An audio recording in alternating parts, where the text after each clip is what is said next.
हिमालय की धौलाधार व पीर पंजाल श्रृंखलाओं के बीच से गुजरता एक ऐसा सफर जहां बादल जमीन पर उतर आते हैं और हर मोड़ पर बदलते नजारे आपका इंतजार करते हैं।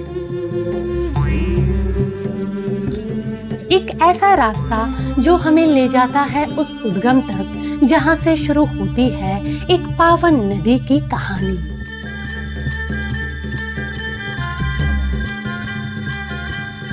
आज मैं जाने वाली थी हिमाचल के खूबसूरत व्यास कुंड के ट्रैक पर। सोलंग वैली से शुरू होने वाले इस ट्रैक पर अनगिनत झरनों और धाराओं को पार करते बड़े बड़े बोल्डर्स पर चढ़ते रिमझिम बारिश में यह सफर हमें एक ऐसी दुनिया में ले जाता है मानो जहां मखमली धुंध जमीन को छूती है और पहाड़ आसमान को।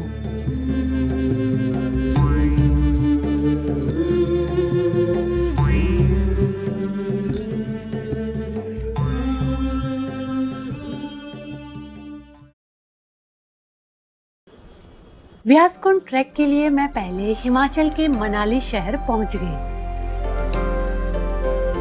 अभी पीक सीजन था तो यहाँ काफी भीड़ दिख रही थी।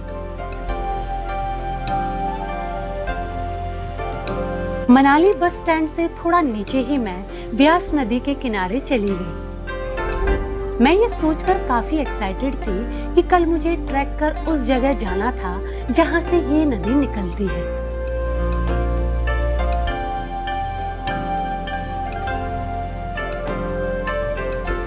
बस स्टैंड से मैं मनाली माल रोड आ गई।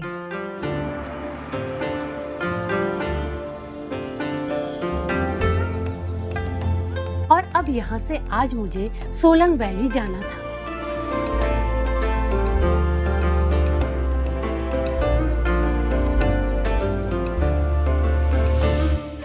और फिर कल वहाँ से व्यास कुंड का ट्रैक करना था।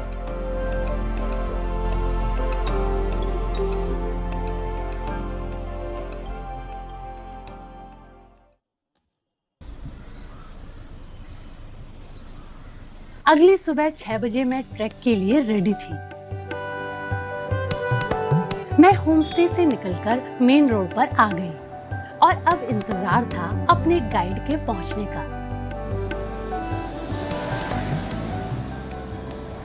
सुबह के बज रहे हैं अभी 7 और मैं हूं अभी सोलंग में।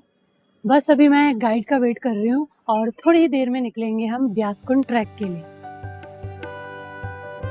सुबह 7 बजे अब गाइड भी पहुंच गए और हम निकल पड़े धुंडी नाम की जगह के लिए जहां से ये ट्रैक स्टार्ट होता है।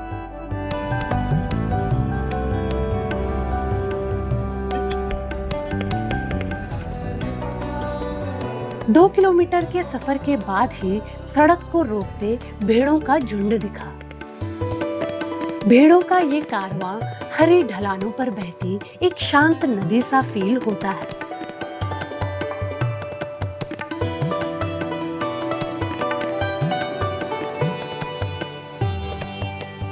सोलंग से कोई 8 किलोमीटर की ड्राइव के बाद अब हम धुंडी पहुंच गए।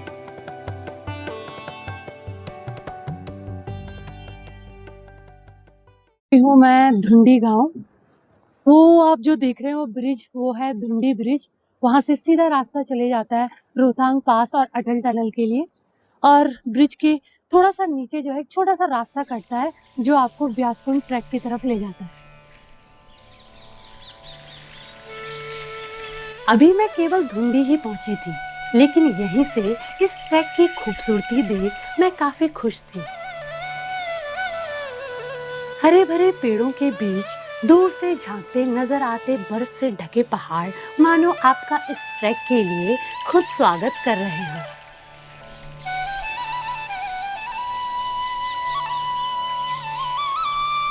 मौसम की बात करें तो अभी मौसम फिलहाल थोड़ा ठीक है, हल्के बादल लगे हैं, इसीलिए हमने जो है जल्दी ट्रैक ये शुरू कर दिया है।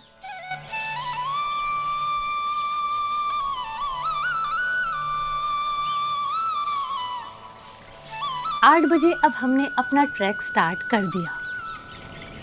इस ट्रैक में मेरे आज के गाइड थे समर। जो हिमालयन बफ नाम की ट्रैकिंग एजेंसी से थे। ये हिमाचल के कई ट्रैक्स और एक्सपीडिशन कराते हैं।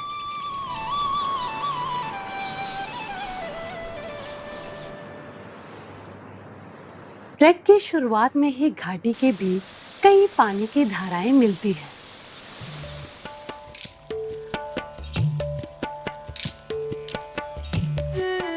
इन्हीं धाराओं के किनारे बैठ उनकी बहने की आवाज जैसे इस यात्रा को शांति और ठहराव देती है।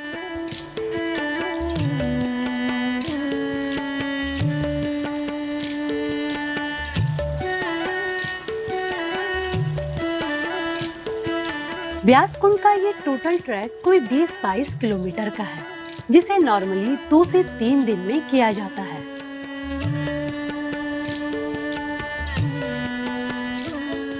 अगले कई दिन यहाँ बारिश का अनुमान था, तो मैंने आज ही व्यासकुंड पहुंच रात तक वापस सोलंग आने का डिसाइड किया। एक दिन में 20-22 किलोमीटर का ट्रैक करना मेरे लिए भी एक चैलेंज होने वाला था।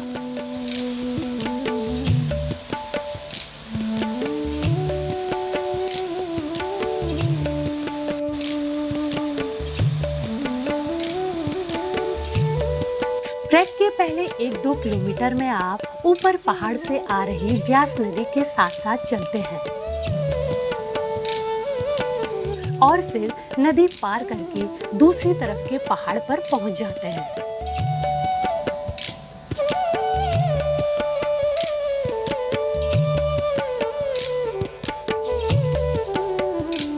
यहाँ पर कुछ टेंट्स लगे दिख रहे थे। बताया गया कि कुछ कंपनीज अपने पहले दिन का नाइट स्टे इसी साइट पर करते हैं। हालांकि व्यास कुंड का मेन कैंप साइट अभी कोई 4 किलोमीटर आगे था।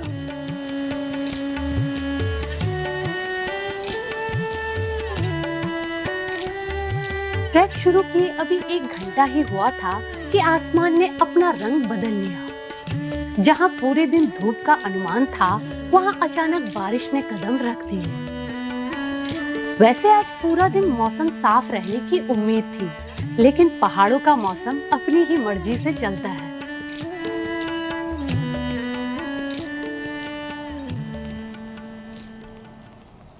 धुंडी से लगभग 2 किलोमीटर का ट्रैक हो चुका है और इसी के साथ बारिश भी शुरू हो गई है, तो मैंने अपना रेनकोट निकाल लिया है।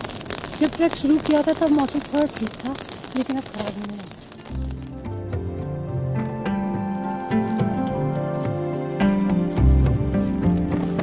यहाँ से आगे का रास्ता अब हरे भरे पहाड़ से होकर जाता है। अभी मॉनसून आया नहीं था, लेकिन चारों तरफ का माहौल मॉनसून का ही फील दे रहा था।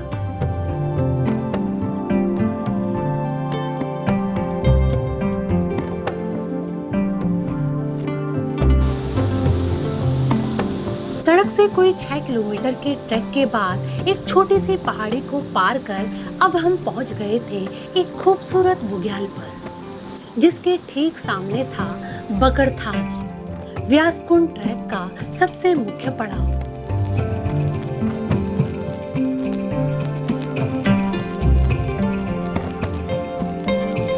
इस बुग्याल के एक तरफ खड़े पहाड़ तो दूसरी तरफ व्यास नदी बह रही थी।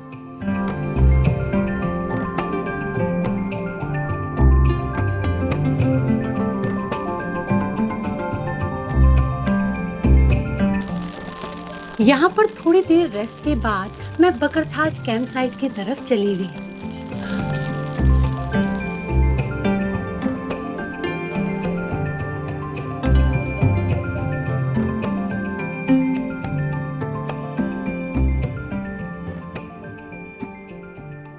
यहाँ से आगे आधा किलोमीटर के ट्रैक में एक के बाद एक कई खाइयां थी। जो यहाँ आए खतरनाक बाढ़ के निशान लिए आज भी उनका एहसास करा रहे थे।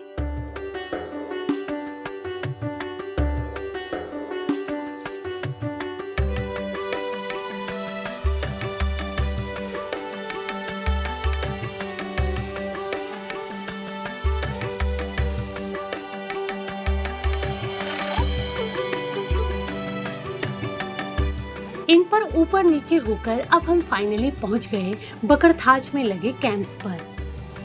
ये टेंट्स यहाँ माउंटेनियरिंग का कोर्स कर रहे स्टूडेंट्स के थे।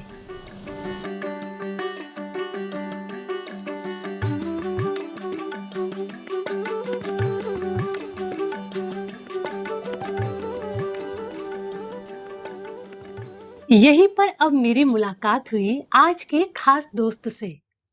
इसके यहाँ मिलते ही बारिश खत्म होकर अब आसपास थोड़ी रोशनी सी आ गई थी, तो मैंने इसका नाम उजाला ही रख दिया।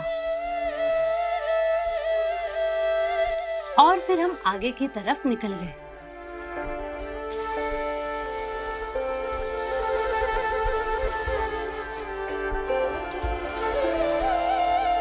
बकरथाज के बाद बाईं ओर कुछ पहाड़ दिखते हैं जिन्हें 7 सिस्टर्स कहा जाता है। 7 सिस्टर्स हिमाचल की एक शानदार पर्वत श्रृंखला है जिसमें एक के बाद एक 7 चोटियां दिखती हैं। ये पूरे ट्रैक के दौरान साथ चलती है और बर्फ से ढकी चोटियों के बीच एक आइकॉनिक बैकग्राउंड देती है।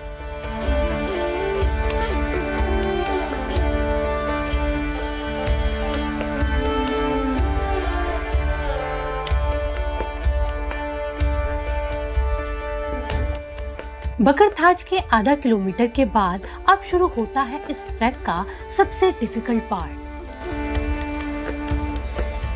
जिसमें आपको एक खड़ी पहाड़ी पार कर एक रिज पर पहुंचना होता है।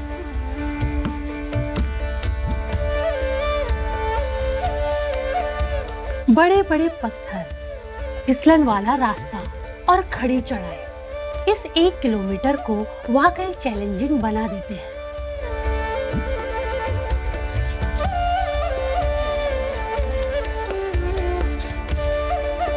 लेकिन इसी मोड़ से खुलते हैं इस सफर के सबसे अद्भुत दृश्य, इतने खूबसूरत कि लगता है कि आप किसी नई दुनिया में कदम रख चुके हो।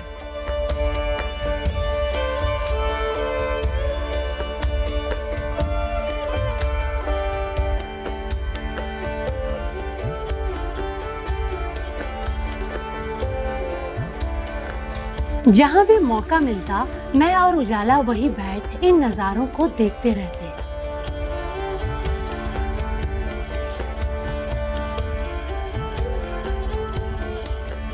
अचानक ही एक बार फिर कोहरे ने पल भर में इस पूरी घाटी को अंधेरे से ढक दिया।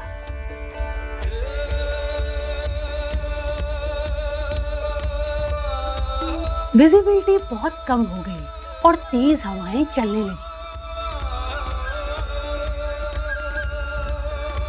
और फिर कोई आधा घंटे के ट्रैक के बाद हम पहुंच गए एक पहाड़ी की पतली पगडंडी पर।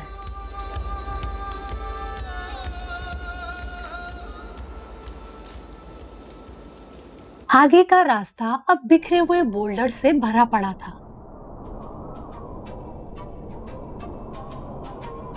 एक एक करके बैलेंस बनाते हुए इन पत्थरों पर कूदकर हम आगे बढ़ चले।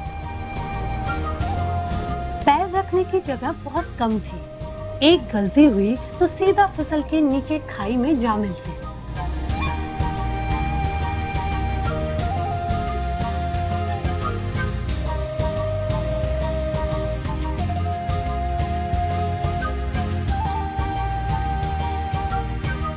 आधा किलोमीटर बाद अब चारों तरफ सिर्फ पत्थरों का समंदर और दूर तक फैला कोहरा था। और ठीक सामने बर्फ से ढकी कुछ चोटियां उस कोहरे के बीच झांकती नजर आ रही थी।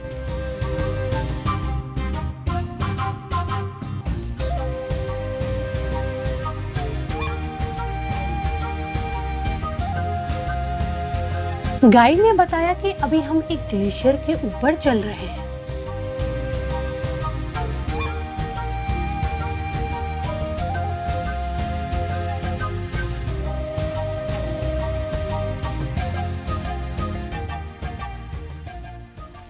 बकरथाज कैंप साइट से लगभग 3.5-4 किलोमीटर आगे आ गए हैं और अब 1.5 या 2 किलोमीटर बचा है व्यासकुंड।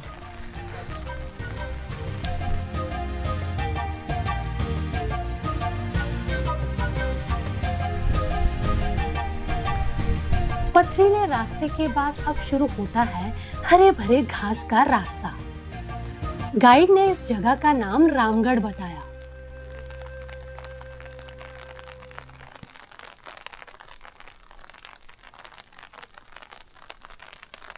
यहाँ से आगे 1-1.5 किलोमीटर का रास्ता हल्का नीचे की तरफ जाता है और फिर हम पहुंच जाते हैं एक ऐसी घाटी में जहां नजर आते हैं आसमान से गिरते झरने और बर्फीली पानी की बहुत सी धाराएं।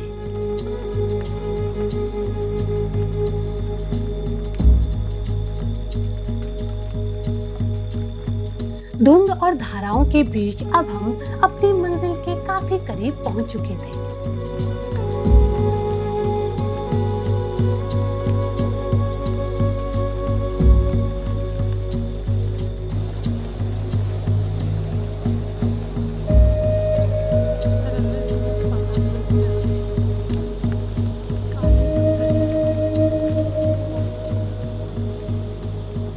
यहाँ पहुंचे अभी 2 ही मिनट हुए थे कि बारिश फिर से तेज हो गई।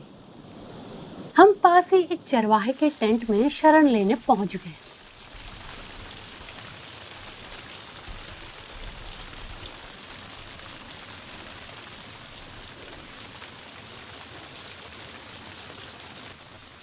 अब यहाँ बैठे वेट करना ही था तो सोचा अपना पैक्ड लंच ही कर ले। नींबू का अचार अच्छा गल गल गल गल गल। टेंट के अंदर जली आग के पास बैठकर खाने से थोड़ा एनर्जी जरूर वापस आ गई।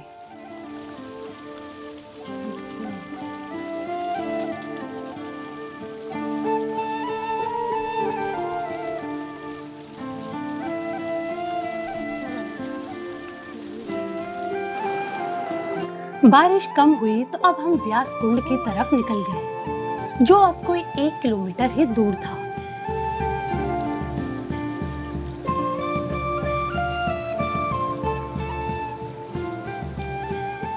अब बस 1 किलोमीटर दूर रह गया है व्यास कुंड और उससे जो है मुझे और एनर्जी आ गई है। बारिश अभी लगातार लगी हुई है लेकिन अब कोई टेंशन नहीं है, बस चलते जाना है।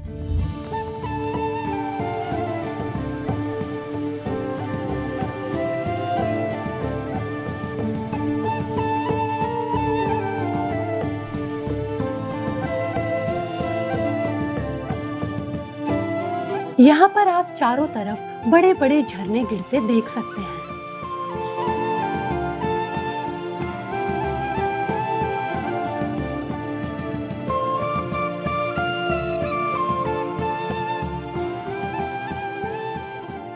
तो पहुंच गई हूँ मैं व्यास कुंड की घाटी में और बस यहाँ से 300-400 मीटर दूर है व्यास कुंड।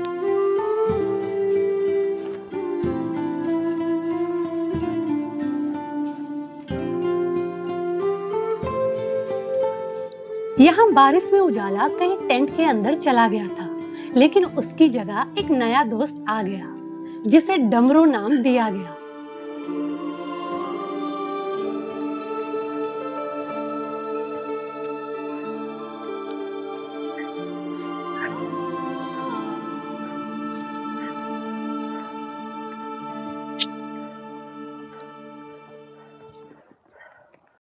मैं व्यास कुंड से लगभग 100-200 मीटर पहले रुक गई हूँ क्योंकि यहाँ लोकल्स का बिलीफ है कि कुंड के आसपास जो है फीमेल्स नहीं जाती है, तो फीमेल्स का जाना जो है अलाउड नहीं है, तो इसीलिए उनके सेंटिमेंट की रिस्पेक्ट रखते हुए मैं यहीं रुक गई हूँ। लेकिन टेंशन की बात नहीं है, मैं इसके लिए स्पेशली कैमरा पर्सन लेकर आई हूँ जो कराएंगे आपको व्यास कुंड के करीब से दर्शन।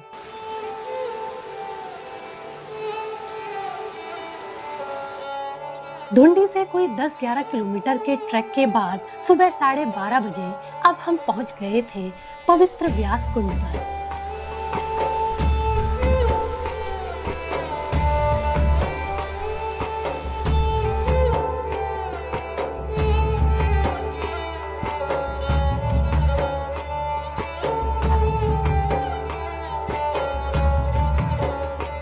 व्यास कुंड हिमाचल की 2 फेमस पर्वत श्रृंखलाओं के बीच बसा एक पावन कुंड है।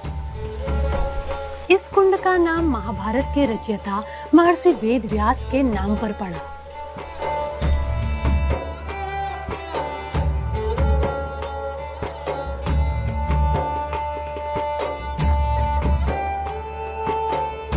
कहते हैं कि ऋषि व्यास यहाँ तपस्या किया करते थे।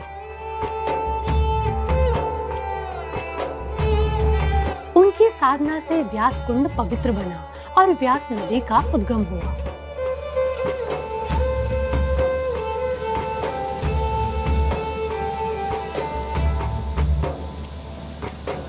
प्राचीन ग्रंथों में व्यास नदी को विपाशा कहा गया है। विपाशा का अर्थ है बंधनों से मुक्ति।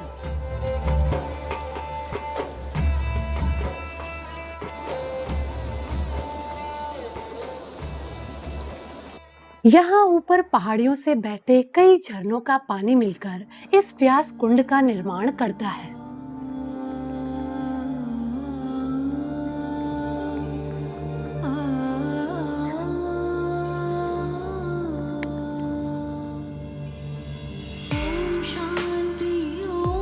और इसी कुंड के किनारे से एक पतली धारा घाटी की तरफ निकलती है।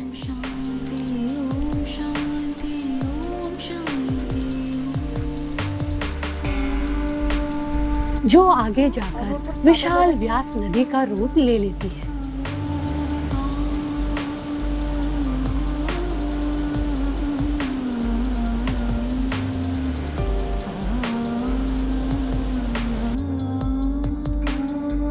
व्यास कुंड पहुंचकर आपको 2 माउंटेन रेंज दिखाई देती है। बाईं तरफ है धौलाधार रेंज और दाईं तरफ है पीर पंजाल रेंज।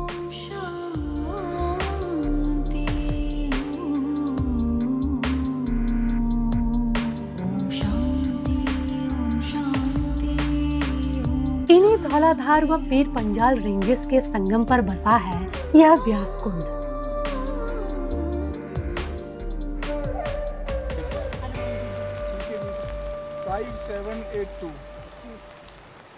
इसकी हाइट हिमाचल की मेन 2 माउंटेन रेंज हैं।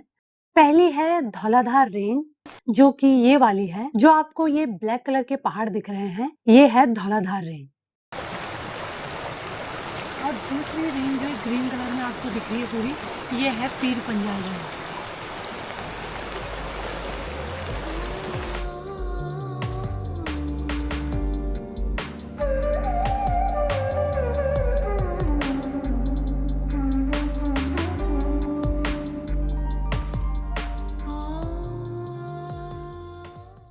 तो हो गए हैं कुंड के दर्शन और अब चलते हैं नीचे की तरफ।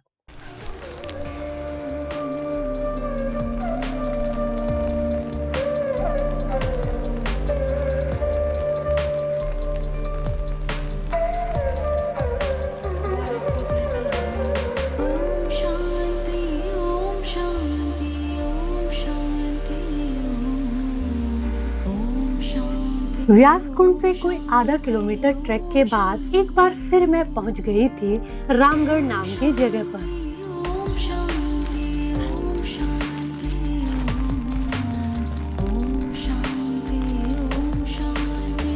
यहाँ पर अब कोहरा थोड़ा कम हो चुका था, तो यहाँ से सामने के अब कई पहाड़ दिखने लगे थे।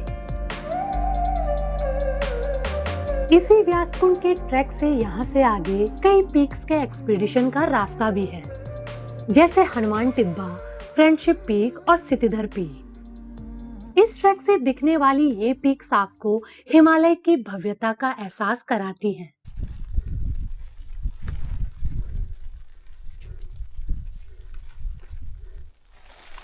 कोई 2:30-3 बजे के आसपास एक बार फिर से हम पहुंच चुके थे वापस रिज पर। यहाँ पर अब उजाला और डमरू दोनों एक साथ मिल गए।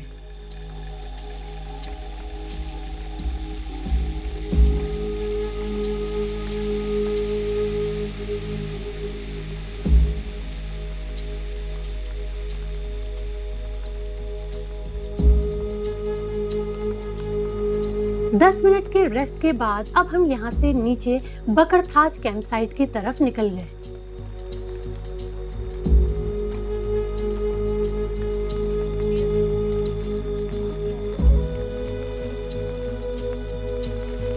बारिश के कारण नीचे चलते हुए यह रास्ता थोड़ा ट्रिकी हो गया था।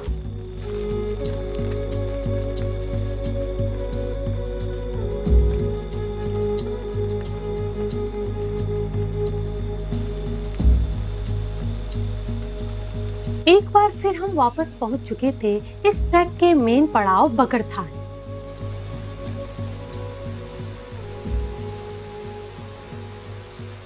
पहुंच गई हूं एक बार फिर से मैं बकरथाच।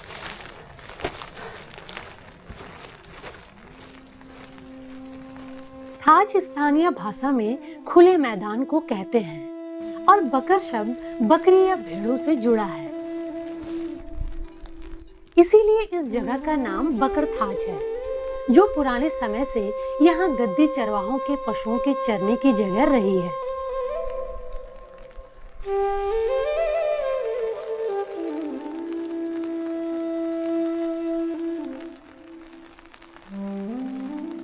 शाम के 4 बजे अब हम बकरथाच के कैंप साइट से वापस धुंडी की तरफ निकल गए।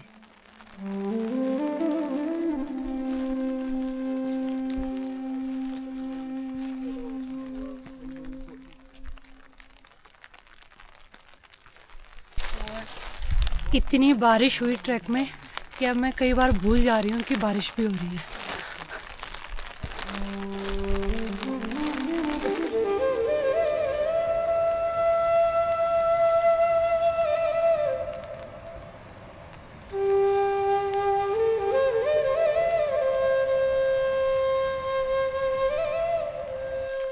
तो ये ब्यासकुंड का ट्रैक वैसे तो मुझे सही लगा, ज़्यादा डिफ़िकल्ट नहीं था, लेकिन बारिश की वजह से जो है परेशानियाँ बढ़ गई थी, रास्ते बहुत स्लिपरी हो रखे थे। अब बस हम 2.5-3 किलोमीटर के बाद पहुंचने वाले हैं ढूंढी, तो इसीलिए अब मैं धीरे धीरे ट्रैक कर रही हूँ।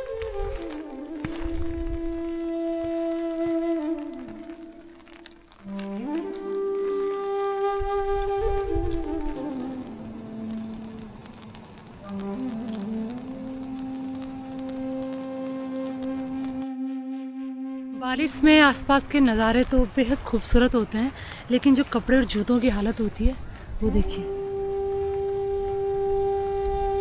तो ये भी अभी फुल बारिश नहीं थी तब क्या है, पूरे जूते कवर हुए और अंदर जो है जैकेट भी भीग चुकी है।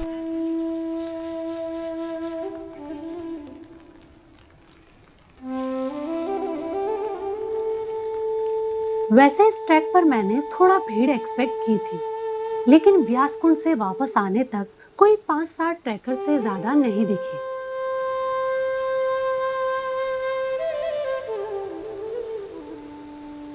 लास्ट के 1 किलोमीटर के ट्रैक में लगातार हो रही बारिश की वजह से काफी कीचड़ हो चुका था।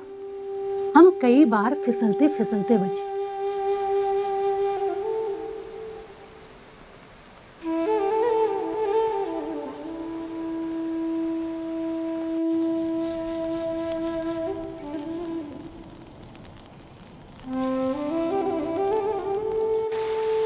वापस धुंडी पहुंचते हुए मुझे यकीन नहीं हो रहा था कि इस रिमझिम बारिश में मैंने कोई 20-22 किलोमीटर का ट्रैक कर लिया था, जिसमें 10 किलोमीटर चढ़ाई का ट्रैक था।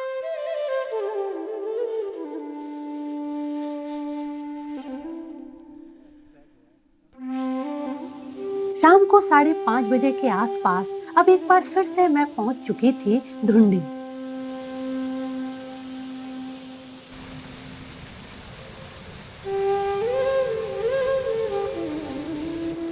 और फिर हम यहाँ से निकल गए सोलंग के लिए।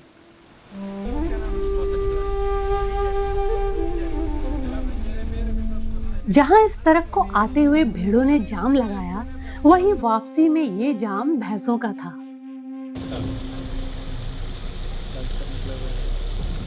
चलो यार जाने दो भाई, आगे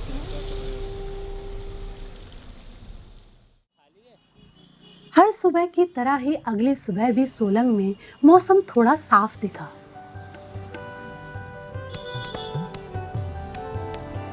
सोलंग वैली मनाली के पास बसी एक सुंदर घाटी है, जो ट्रैक्स के साथ साथ कई एडवेंचर स्पोर्ट्स के लिए भी फेमस है।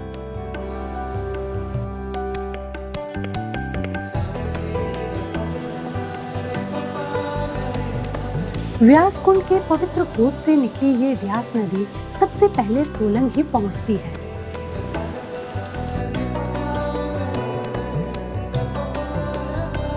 और फिर धीरे धीरे आगे बढ़ते मनाली, कुल्लू और कांगड़ा घाटी होते हुए पंजाब की सतलज नदी से मिलकर अपना सफर पूरा करती है।